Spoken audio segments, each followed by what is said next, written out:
Everyone makes fun of Apple for releasing the same phone every year.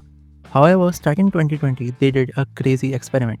Instead of making bigger phones like other brands, they decided to go small with the iPhone 12 mini, following it up with a sequel in 2021, the iPhone 13 mini. But then the mini just disappeared. So let's discuss what happened to the iPhone mini. When Apple launched the 12 mini in 2020, it felt like a rebellion against the trend.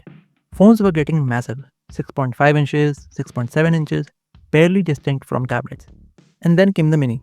Same A14 chip as the Pro models, same cameras as the regular iPhone 12, and same OLED display. Just smaller at 5.4 inches. It felt nostalgic, like the iPhone 6 is. Like one-hand usability mattered again. But here's the twist. People said they wanted small phones, but when it came to buy one, they somehow didn't. According to multiple market reports, the iPhone 12 mini accounted for only 6% of total iPhone 12 sales in the first few months. That's tiny as per Apple standards. But they brushed it off, thinking it must have been the small battery and that people need time to get accustomed to a new iPhone model. So they tried again in 2021 with the iPhone 13 mini. Slightly better battery, improved efficiency, same compact form. And sales lagged again. By 2022, the mini was gone, replaced with the exact inverse, the iPhone 14 Plus, a bigger phone instead of the smaller mini. So clearly this wasn't a random decision. Apple understood that some niche buyers who are pretty loud on X, I mean back then it was Twitter actually, weren't gonna be the ones to pay Apple HQ bills. But seriously though, we have to admit, most people don't want similar phones. Most want maximum value for their buck, which means a bigger phone. But it goes way beyond that, because the pricing could even change a small phone person's mind. Say you walk into an Apple store or scroll online and compare options side by side. Let's say you are choosing between the iPhone 13 mini and the iPhone 13. The mini was only about $100 cheaper than the regular model. And for that $100 difference, you got a bigger screen, a better battery, a slightly more immersive experience. For most people, that trade-off felt worth it. Even if they liked the idea of small phones, the larger one just felt like more value or something, I guess. And as I mentioned above, everyone wants the best value for the buck, even if they have to pay 100 more. Especially considering how much iPhone batteries last, and yes, speaking of which, you can't have a small phone with a big battery.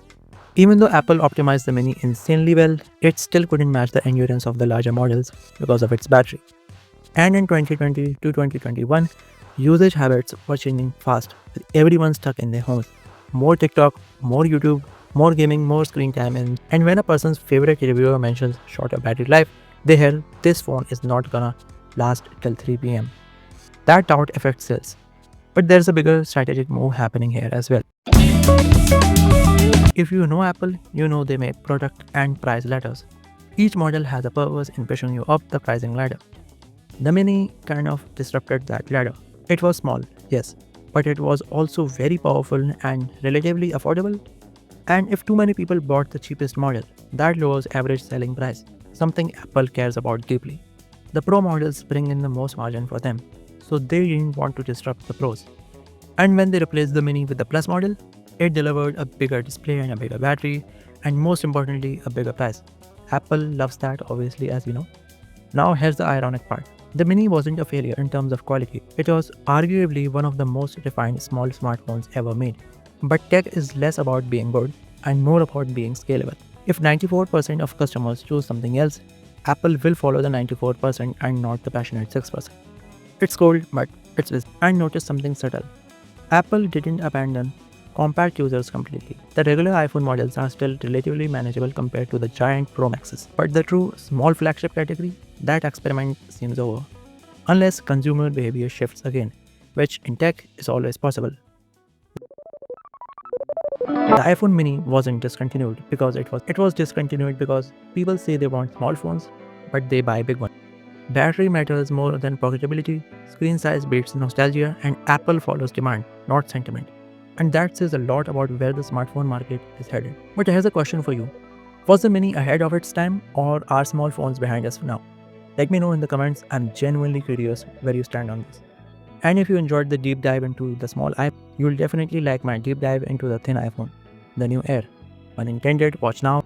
Also, if you like this new voice, I guess you could comment about how bad or how good. Also, if you found this breakdown interesting, hit like. It tells YouTube this kind of content matters. And subscribe if you want more tech stories that actually explain what's going on behind the scenes. I'll see you in the next one.